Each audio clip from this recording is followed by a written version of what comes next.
All right. Am I on? All right, start for you guys. I know you guys love report who's playing. So you got we're hoping to get Trent Whitmore back this week. That'd be really really good for us at the depth receiving core and in special teams. He's a significant impact player on special teams for us. Let's see. Both Sean Davis and Rashad Torrance will still be questionable. We got to see how the week goes on for those two guys this week. Anybody else you want to know about? Jeremiah Moon. Yeah, I don't think he'll be back this week. We're hoping the following week. All right, Edgar, you want to lead off? Sure thing. Hey, Dan. Hey. So you got quite a juggling act on your hands right now. Preparing for LSU, signing days coming up. Then you got, obviously, this massive game with Bama. I mean, how do you allocate resources? How do you compartmentalize it all in the right way so it isn't overwhelming? It's overwhelming for us. We got a good staff and really good people around us. So you do have a lot going on. You know, you got this week's game preparing for LSU. So you know that's focus number one. With that, you know, you add in the senior night deal. Be senior night here in the Swamp. So there's a little bit of an extra stuff that goes on with all of that. As you said, then you know we get the one more game, but that'll be kind of getting into a normal game week. The thing that'll be different is we'll be going through final exams that week. So you got a kind of challenging schedule to get that organized the following week, as well as having a signing day on Wednesday. So there is a lot, but we have a really good staff to kind of keep everything and everybody to know what their job is, what their responsibility is, and to get it done. And you know, it's been a unique year with a lot of unique challenges, and this is just another one. You guys are wired differently than a lot of normal people, but does it still, like, you wake up and go, yeah, I got like too much going on suddenly? Does it hit you ever? No, you wake up and you go. I mean, your mind's just racing at night. You know, I mean, you know, usually when you try to fall asleep a little bit, your mind races between 2 and 3 or 4 o'clock in the morning, making sure you've checked everything that needs to be done. But that's just, I guess that's just part of the deal. What's the answer to the offensive lulls in the first half? I mean, you guys are starting fantastically, closing halves incredibly, and starting the next one. There's that lull in there. Is there something you're going to kind of change, a message you're going to deliver to try to? No, we just got to execute better. You know, I mean, like, I don't know that we were very good last week offensively, to be honest with you. You know, I mean, which is kind of, I guess, hard to say. I think hard to say. It's not to say we weren't very good. I think we missed a lot of opportunities last week. I think we had 3 possessions start on the plus side of the field with 0 points. I mean, you should be 100% at that. So I think we left 21 points out there on the field that we should have had. And, you know, there's a lot of – when you look at it, you know, if there's one reason, then you go – if there's one thing, you go fix it. But it's just, you know, it's lots of different things, you know, whether it be a missed read by the quarterback, a missed check, miscommunication at the line of scrimmage, a dropped pass, sometimes great defense. You know, every once in a while, you know, there's great defense too. You know, we forget to give those guys credit whose job it is to stop us. So, you know, I think there's all of that goes into it. You know, I think we can still continue to get better. I think we can play a lot better than we have.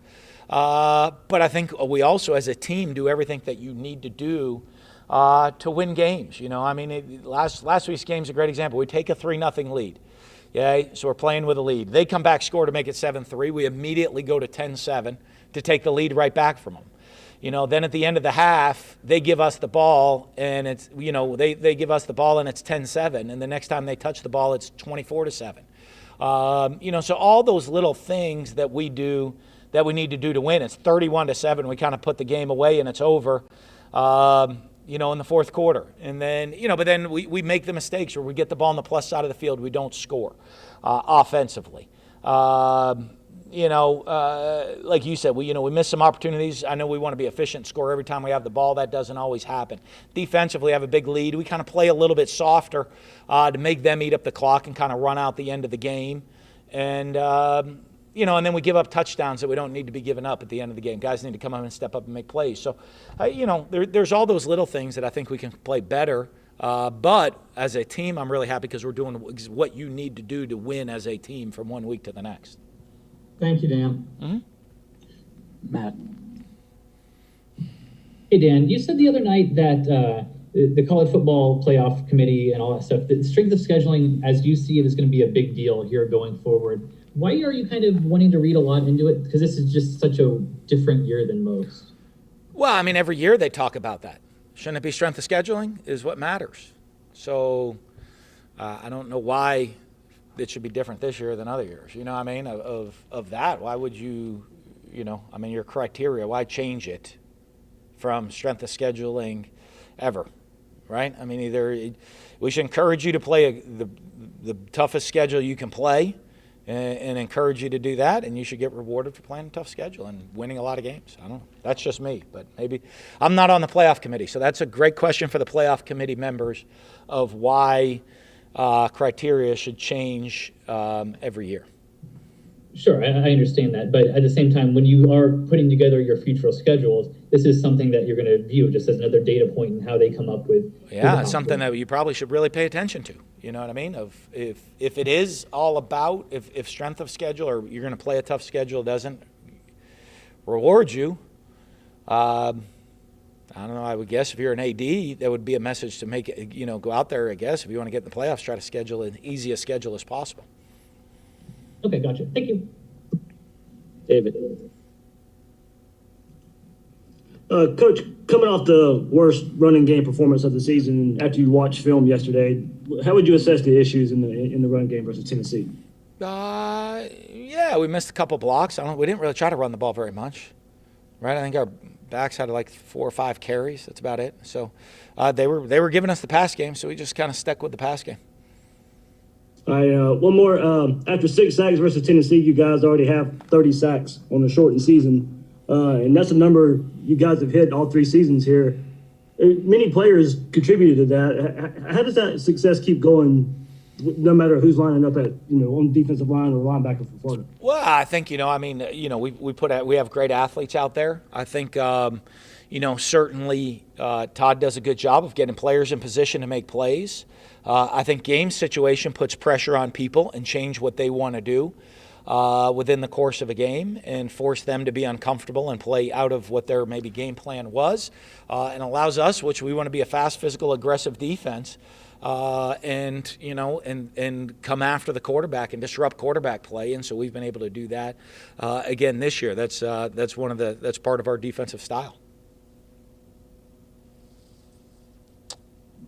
Zach. Hey, Dan, the last time LSU came here in 2018, just what did that win do for your program early on to kind of get a win like that over a rival? Well, I think it was huge. I think our guys came out that day. We played a really tough physical game, which it usually is against LSU, always a battle right down to the end. And our guys, I think that day, we, found a way to win. I think really came together as a team. We had critical defensive stops when we needed to, big offensive drives when we needed to in the course of the game.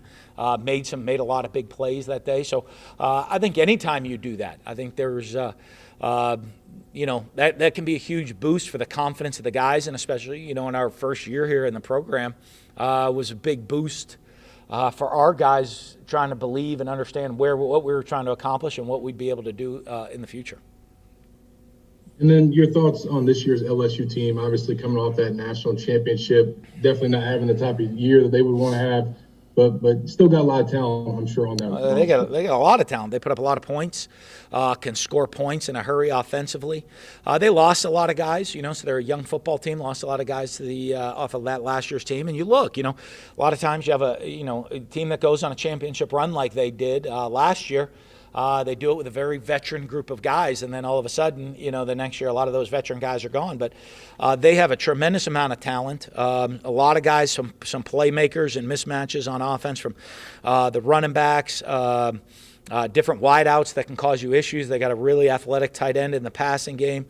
Defensively, they got DBs that can cover on the back end and a big physical group up front. So, when you look at them, I think they've had some up and down games, and with a young team, they've played a bunch of different quarterbacks this year.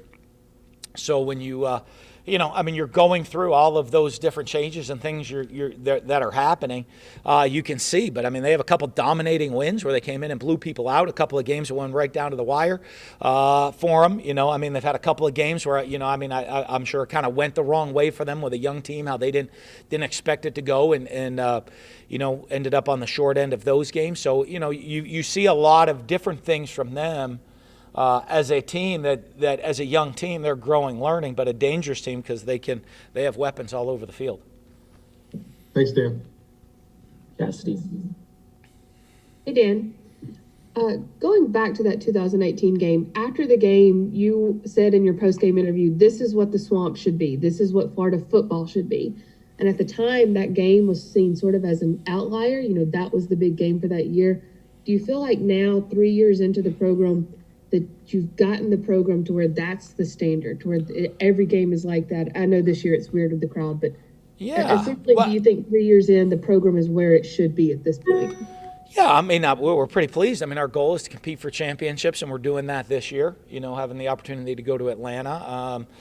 You look, though, the last 2 years we've had top 10 finishes and won 2 New Year's Six bowl games. So that's where it is. I think probably a lot of that for me is the atmosphere, which we're not going to get this year, which is, when we come and we play in the Swamp, we expect to be the toughest environment in college football. And if I remember back to that day, that was probably the loudest, most electric the stadium was that season, for sure.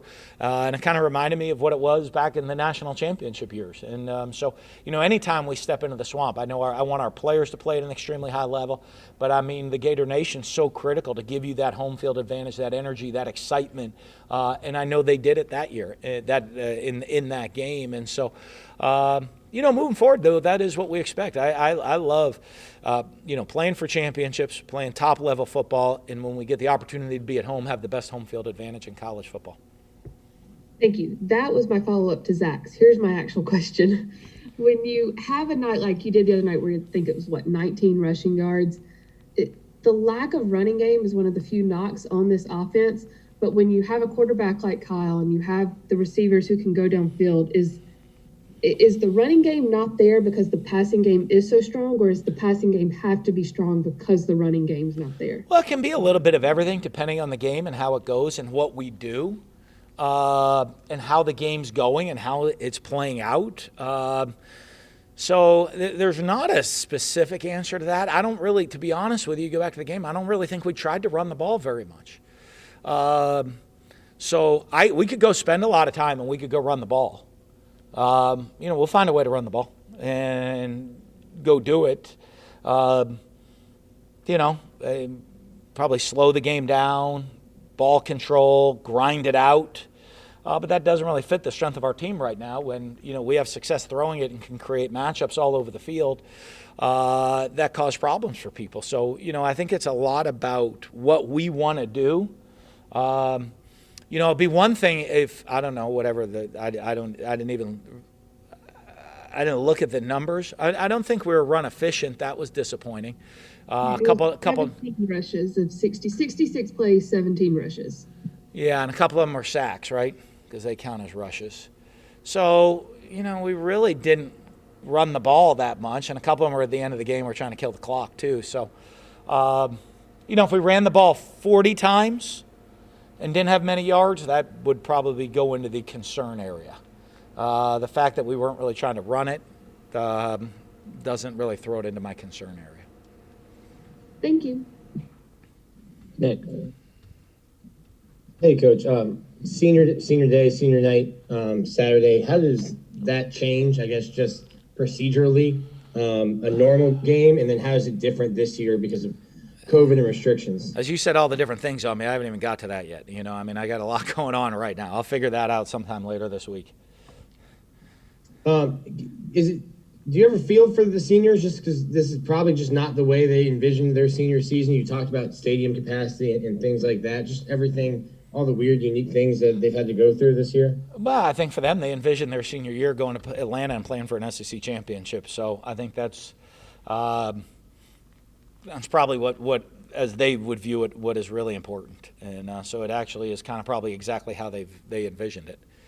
Fair. And then you guys continue to spread the ball around in the passing game. Probably isn't hurting recruiting when you can show stuff like that. But just what kind of quarterback does it take, and how well is Kyle being able to handle that and not forcing it to, Kyle or Kadarius every play, just being able to spread the ball and stay within the offense? Well, I think that's part of playing the quarterback position. That's one of the most important parts. I think, at times, and Kyle will tell you this, I imagine he misses reads during the game, should take some other things out there. But, but we have a lot of faith and a lot of confidence in what he's doing and his decision-making on the field. But, that's quarterbacking. That's quarterback play of understanding the offense, understanding why we're doing what we're doing. Right, and what the design of the play is, and then you got to be able to understand what the defense is doing and why they're doing what they're doing, what they're trying to take away from you, and then they can't take everything away from you, and so you just got to keep going let them take something away from you. That's okay. You'll go to the next option, and that's honestly that's what good quarterbacks do. Buddy. Hey, Dan, in a year when you met some of your goals, big ones, including beating Georgia, getting to the SEC championship game on a good win streak, get the offense and score a lot of points. Now you turn around and you see what's next. I know you haven't looked past LSU, but there's Alabama looking so formidable. How do you allow yourself not to think about that? Because obviously that's the target eventually. Well, I'll be honest with you. You focus on that, and then because our focus is that we got to get better. If you want to be a championship team, as I've said all year, you got to get better from 1 week to the next. You don't regress. You don't ever want to go backwards. Now, you might not get better in every single phase, every single week, but you never want to regress as a team. So our focus has to be getting better this week. And then I imagine next week you could ask me the same question and say, are you looking forward to Ohio State or Clemson or Notre Dame after Alabama? And I'll say, no, we're going to be focused on getting better and us being a better team this week and focus on that. That's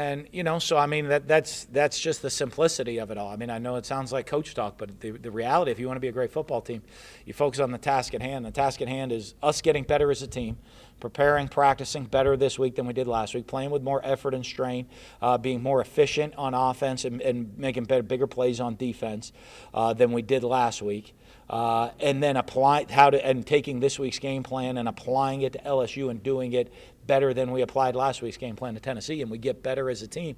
And if we do that, and then hopefully next week we do the same thing, and then weeks after that you continue to do that until the season ends and we put 2020's team to rest. But incremental will be a good word. You're being incremental and taking each task as you go. Sure. That's like a big vocab word there for me. Yeah. Just a quick word on Kadarius. He's been a weapon. He's been an impact on the offense and defense the last few weeks. Talk about his game and how he's become such an important part of the offense, and how has he improved? Well, I think, I think he's always been such a dynamic playmaker. You put the ball in his hands and exciting things happen. But if you watch what he's been able to do, his ability to understand the routes, be a great route runner, he understands he has freedom within a lot of different routes at that position. We give that position a little bit more freedom even than other positions within the route running. And he understands, though, the freedom that he has, and doesn't just freelance it, but he understands the defensive coverages and the looks that he has, and he has a great feeling of how to attack those different coverages and looks and how to win versus the different coverages people playing against him. So I think he does a great job as a receiver. And then we all know that, hey, once the ball's in his hand, he makes exciting and dynamic things happen after the catch. So I think, it just shows how he's just kind of improved from a playmaker to an every down reliable player. And Emery's okay, right? Yeah. We always have the package. We just didn't get him in the other night, and but he's ready to go. Zach. Hey Dan, you guys have had 5 true freshmen play over 100 snaps this year. How important have those guys taking on solid roles been as you guys have clinched the SEC East? Well, I mean, it's huge. You look at, especially a year like this, that, I mean, you have guys get injured, you have the COVID issues, you have all the different things going on. There's opportunities for guys. And, not that in every program, as you build the program, you don't sit there and say, okay, we're going to rely on a lot of true freshmen all year long to win for us. I mean, I don't think any program relies on that. I mean, people might say that in recruiting sometimes, but you don't rely on that. Throughout your entire program, but it shows a lot of these guys came in, were ready to play. We talked to that. When you get an opportunity, go seize that opportunity. But I think as a program, when you talk to young men, if they understand that they worry about improving, worry about getting better, and worry about taking advantage of opportunities, and then they look at other guys on the team and say, okay, boy. Hey, I've got an opportunity to play early in my career. Kyle Trask didn't get an opportunity to play till a little bit later in his career, but he certainly took advantage of it. Kadarius Toney had a small role early and then became an everyday playmaker later in his career. Kyle Pitts played his whole freshman year at wide receiver. Now he's the best tight end, and then kind of helped him learn and get reps that way. Now he's the best tight end in the country. So, I think a lot of the guys within the program see it, and then they understand if I'm given an opportunity, the best thing I can do is take advantage of that opportunity. There's a lot of guys we have on our team that want to play a lot more. And, I wish we could get them to play more, but you know what? They understand, hey, I'm going to be ready for my opportunity when it comes. And if I worry about that, and then when my opportunity comes, I jump on it and seize on it, that opportunity, I'm going to have a great career. Goldie. Yeah, Dan, I'm curious with the early signing day obviously coming up. You guys seem like you're in a position where you've locked up most of your class. What has it been like just going through this entire recruiting process where you really haven't even been able to kind of get face to face with guys? Yeah, it's unique. You can do it on FaceTime or Zoom calls and that type of stuff, but you don't have them in person here. So it's been a little bit different. Be interested to see what after this year, what maybe the NCAA takes as a plus and a minus moving forward coming out of it. I'm sure there's a lot of things you could evaluate and say, hey, this has forced us to view things very differently. Are there some benefits to it, and what could be beneficial with this moving forward? Do you worry at all that with guys not having had the chance to get on campus quite as much that may lead to more transfers down the road? I don't know. I think you're going to see a lot more transfers down the road, to be honest with you, because of the new NCAA rules that they're putting into place. So I don't know if they're in place yet, but appear to be going into place. So I think you might just see that a little bit more coming in the future anyway. Demetrius. Hey, Coach, you guys have had a couple of bumps and bruises throughout this season, but how important has it been for you guys just to not have any long-term injuries throughout this entire year? Well, it's helped. I think if you look, I don't know if we've had 70 scholarship players yet available for a game, to be honest with you. It doesn't feel like it, So, like you said, we've had a lot of bumps and bruises, but it's been beneficial that none of them have been, or knock on wood, we have had very few that are longer-term injuries. They're more, guys missing a couple weeks here or there and able to come back, and then, somebody else gets banged up and goes out, and they're missing a couple weeks. But, that's kind of a football season, and this year's even more unique than other years with, because of the COVID thrown into it as well. Do you think about that at all going into this week? I mean, I know that you want to play and compete in this game and then think to the SEC championship later, but do you think about injuries or anything like that this week? No, it just is what it is. We got to go out and play. We'll get guys opportunity to go out there and play, and we got to get better. That's kind of what our focus is. Appreciate it. Back to Edgar and close with Mark. Yeah, on the run game, you guys ran on your last 3 touchdowns, 1 running back run, just for the record. So, I don't know. Hey, thanks. We weren't, honestly, I hate to say, we weren't putting a concerted effort in to run the ball. I think you've seen us do that before. And if I want to go put our energy into it, I'm sure we can figure it out. But we really didn't have a concerted effort into running it on Saturday. We might this Saturday. I might come out in the wishbone this Saturday. Yeah, nice. I was just kind of like letting you know. The data proves it. So Kyle Pitts, do you feel like Kyle Pitts has just been taking some hits, man?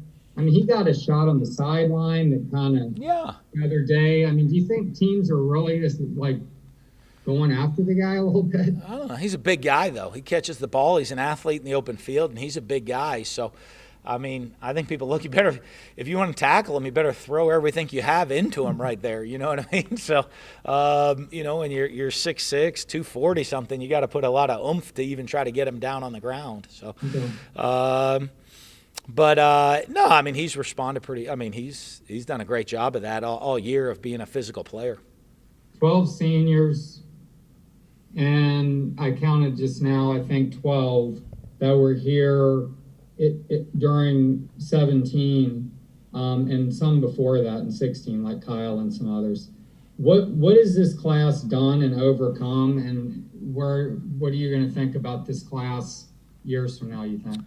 Well, I think one, obviously, that they were dealt with a difficult deal of coming in with a new coaching staff, and they were then recruited them. That always, kind of leads to a challenge a little bit in itself, and there has to be a buy-in and a belief that, these new guys coming in, these new coaches coming in, are going to do things a little bit differently than maybe I thought. But I think the success we've had over the last 3 years has shown their buy-in.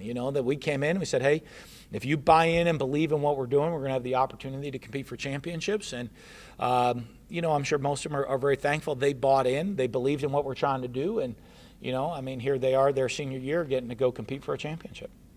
Cool. Thank you. Mark? Hey, Dan. Just following up on a couple of things, but how much time, energy, resources have you already attributed to Alabama? I know you clinched now, but let's be honest, this thing's been in the works for a month. Well, we have our advanced scouting people work on that to get everything in, all the information in, everything broken down. So once, we had an idea that there was the opportunity to that, and so that when we get in on Sunday morning of next week, everything's all prepped, ready to go for us to start working on that game plan. And then Demetrius was I think this is where he was headed, but how do you balance playing to win Saturday versus being smart and being healthy for the bigger game, which is Alabama? Yeah, we don't worry about that. We got to go play, and it is what it is. You just go play. I could worry about I think when you start worrying about those things, you're thinking about all the wrong things. I could be worried about the guys walking to class, or tripping on the sidewalk, or going to practice every day. Your focus is, how do we go win the game this week, and go win. There's not many Florida teams have ever won 9 SEC games in one season. We have the opportunity to do that this week. I think only 2 have ever done that. So we have the opportunity to do that this week. So there's an awful lot on the table for our guys to be focused on to go win this week, and that's the complete focus on this team. And lastly, you've built a couple programs, obviously. How is it, do you think about the precarious spot of being very successful and having so many guys turn pro, and then you're stuck in a spot kind of like where LSU is now, where it can turn on a dime if success can almost be your enemy? Yeah, but as it gets to that, we meet with a lot of our guys. I've already met with several guys, and you go through it. The key is you want guys to make good decisions. We've had guys leave early each of the last couple of years, and it seems like every year, like, oh goodness, we had guys leave early, but we got better the next year. And I tell the guys that. I said, the decision's not whether they stay or go. We'll still be here. We'll go compete. We'll go play. The decision is, and I think this is where the people that start making mistakes when they do this, is they listen to the wrong people, or they have the wrong vision of what it is all about when you go to make that decision. The decision is about them and their future. And their ability, not just their ability to play it professionally, but their preparedness to not just make it to the NFL, but stay in the NFL. So there's a lot that goes into that decision making. And most of the guys that really sit and reflect and think about it and view it and say, okay, Here's where I'm at. Here's what I would expect if I come back. Here's what to expect if I leave. What puts me in the best position, not for the next 6 months or year, but over the next 5 to 6, 7, 8, 10 years of my life. What's put me in the best position to be successful. And when guys think about the decision and make it the right way, usually they have a lot of success. When they don't make it the right way, a lot of times they don't have success. And, all we want to see is our guys have a lot of success. And, we'll still have a team. We'll still be playing. We'll still be competing next year. And I just want for our players, for them to go make a great decision. And it doesn't have anything to do with me. It doesn't have as much to do with it doesn't really do with our program. It is about them and their future. And as long as, they make good decisions, it usually works out the best for everyone. Thanks, Coach. We will the wishbone on the first play Saturday. Wishbone. That's right. I'll make them think right there. Ed's going to get nervous. We want to see. Huh? You guys challenge. It feels like you're challenging my ability for us to be able to run the ball. So I'm not even going to throw it on Saturday. We're going to run it every play of the game. So.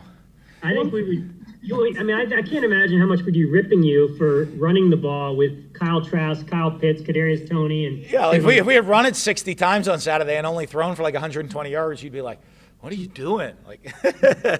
No, it's 53 yards of offense, and we're like, but only 19 yards rushing. We take what they give us. So have a good week.